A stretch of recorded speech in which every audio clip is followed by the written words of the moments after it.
We are going to talk about the legal aspects when buying or selling in Costa del Sol. Ana, could you introduce yourself and tell us how do you collaborate with Sun Estates Costa del Sol? Of course, Yelitza. Thank you very much for your question. I'm a Spanish lawyer, specialized in real estate law, and currently I'm based in Estepona. There, my main field of activity is providing legal assistance to foreign buyers and sellers that want to sell or acquire a property in Spain.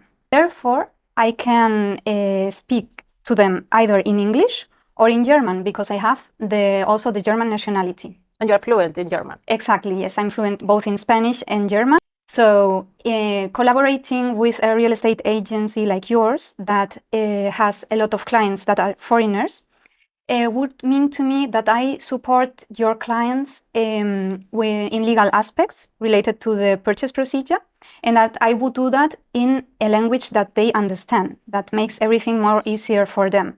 So at the beginning, I would explain the purchase procedure, all the main aspects. I would explain the cost and the taxes related to the transaction.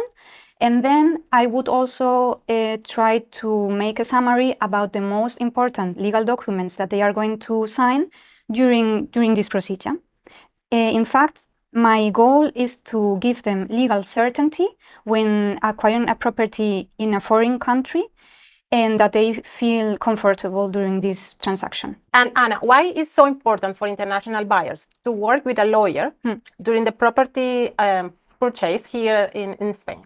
This is a very important and, of course, interesting question for the clients. And the answer would be that it's really, really important to do a very good due diligence process about the property that the clients want to buy. This includes, on the first hand, checking whether the property complies with the urban land planning legislation of the municipality that may change. On the second hand, I would look after the registration of the property at the land registry and also at the cadastre and check if this description is according to reality. It's also important to know if the person that says that wants to sell the property is the owner of the property. This is also included at the land registry. And last but not least, you have to check if the property is encumbered with some charges like a mortgage. So all of this together with drafting and negotiating the most important contracts like the reservation contract or the private purchase contract, and at the end the title deed that will be signed at the notary, is difficult to do for a person that doesn't speak the language of the country where the property is located, in this case, Spain. And all these relevant documents will be drafted in Spanish. So additionally, with the legal jargon that is not very easy to understand for laymen, all of this makes it important to have a lawyer on your side to have a smoothly procedure. What are the most typical topics you see when working with international buyers? It could be rentals, acquiring the NIE. What are those topics that clients are really interested in? So from the very beginning, the most important thing is to have a power of attorney, because most of my clients live abroad. So if I'm supposed to handle the whole transaction from Spain, they used to grant me a power of attorney, including several faculties, like one of them would be applying for their NIE number. That is the tax number you need to buy a property in Spain. So you can grant me this power of attorney in Spain in front of a notary public, or if you are a client that needs to leave the country very quickly after choosing the property, you also have the possibility to do it abroad. But then this procedure becomes a little bit more complicated, we could say, because I need to prepare the document in double column, English or in Spanish, or if it's another foreign language, then it could be German-Spanish. And the hack apostille should be on this document so that it has legal or a binding aspect here in Spain, that I can use it here in front of the authorities in Spain. So this sometimes takes in total 2 weeks. Therefore, it's better if you grant the power of attorney already here in Spain. Another important topic would be if the buyers are investing in a property to rent it later on I would explain to them the 3 different types of rental contracts that we have in Spain. The first of them is the touristic rentals that are in the region of Andalusia for less than 2 months. The seasonal rentals that are in the whole country of Spain for no more than 11 months. And last but not least, the residential rental contract for more than 1 year. And of course, as you know, the most controversial topic nowadays are touristic rentals. So I need to explain to my clients that nowadays legislation is changing a lot in relation to this topic. For example, the last change was in the horizontal property law, indicating that the community of owners needs to authorize the owners that want to do this kind of rentals.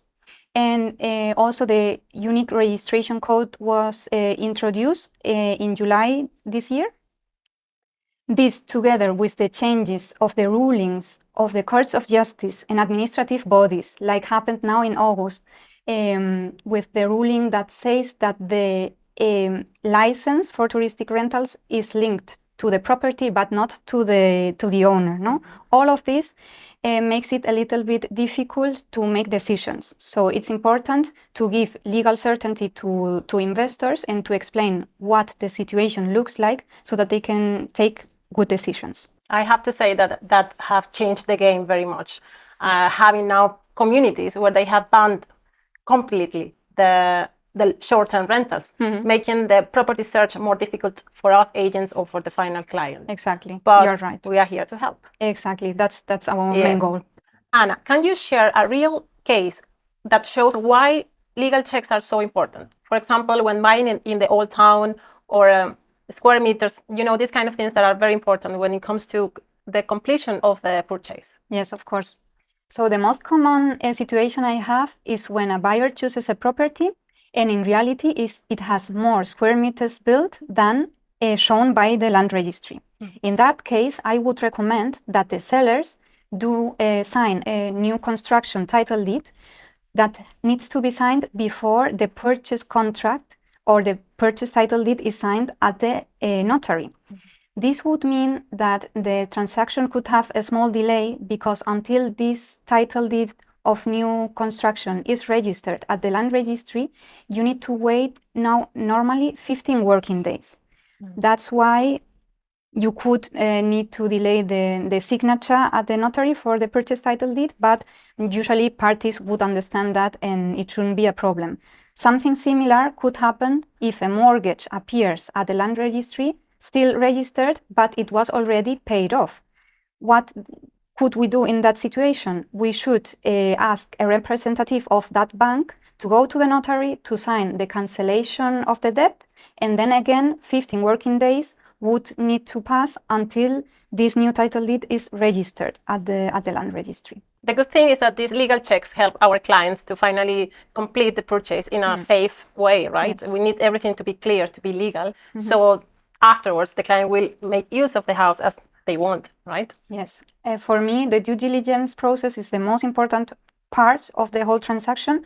I prepare a report for the clients where they have all the points that need to make attention before signing the private purchase contract, because usually there they are paying already 10% of the purchase price. So if there are any problems with the property, it should be indicated in the private purchase contract, and having the possibility to delay the signature of the title deed at the notary because of what I found out during the due diligence. So you are totally right. It's really important and it will feel your client more secure. It will make them feel secure. And yes, sometimes I think it delays the process, but as I know, they have the right to postpone the completion at the notary, until you, the lawyer, finish with the due diligence, right? I do the due diligence before the private purchase contract is signed. And at this stage, it's possible to include some clauses in the private purchase contract for the case that we need to wait for this mortgage cancellation or for the title deed of new construction to be registered at the land registry. It's the moment to include it. But if you don't include it, you don't have the right later to postpone the signature of the title deed, Yeah, but if the seller is supposed to provide certain documents, then those documents are not delivered before the date, then yes, of course, then of course. It's their duty. It's their duty. The seller needs to provide you with all the legal information and documents that you require as a buyer, for sure. Okay, finally, Ana, what 2 or 3 topics or steps would you recommend to a buyer or a seller before starting the process? Well, it's very important to decide who is going to buy, who is going to be the buyer. If you have, for example, a couple that is married, you have to know in advance, are we buying together or only one party is buying, usually depending on their marital property regime. Also, knowing if you are buying with a company, are you buying with a foreign company or you want to incorporate a company in Spain? Why is it important to decide that? Because the process will, again, take longer if you have to incorporate a company in Spain. A second important point is to decide the origin of the funds, because in Spain, it's very important to comply with money laundering prevention and control legislation, meaning that the buyer needs to prove where the funds come from that he or she is going to use to buy the property. And all these documents need to be shown to the lawyer, to the real estate agency, and to the bank. If bank financing is needed, that would be the third point. If you need a mortgage or a loan to buy the property, then it would be very interesting if you'd already decided with which bank you have the more convenient conditions for that loan before signing the reservation contract.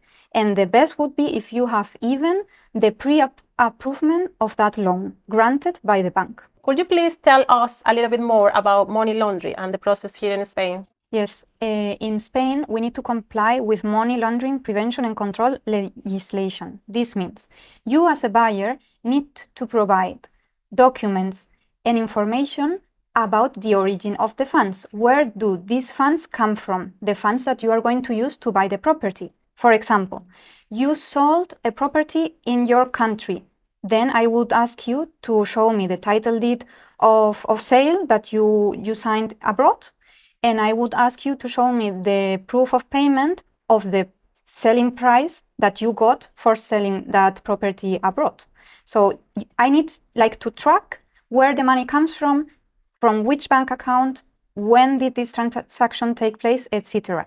But this is important not only for me as your lawyer, also for the real estate agency that is also responsible in this transaction. And if you are going to have a bank loan, the bank will also ask you where does the money come from that you are already having to pay some part of the purchase price. So transparency is very important here, right? Of course, it's essential. Yes. What do you think about clients sharing how many bank accounts they have? Is it better that they share only the bank account where they actually getting the funds from? Or do they have to share actually as many bank accounts as they have? Because sometimes they have bank accounts in different countries or, and sometimes then it delays the process as well because then they ask for more and more questions on why these and these transactions between the accounts. Okay, this is linked to point 1, deciding who is the buyer. And if, for example, you are married, but you have separation of goods as a marital regime, then it's better you use only your private bank account, showing that the funds are there. But if you are tracking those funds, maybe you need to refer to another bank account that could be the bank account where your savings are. So you need to share that information. Exactly. It depends on each situation, okay? But as I said, you need to be transparent. It's possible that if you are buying off-plan, the developer will ask you to track every single movement that was made. And you as a buyer need to understand that, need to be calm and to provide that information because it's by law. So it's a requirement that was already established. Great. Thank you, Ana. Okay, thank you, Yelitza.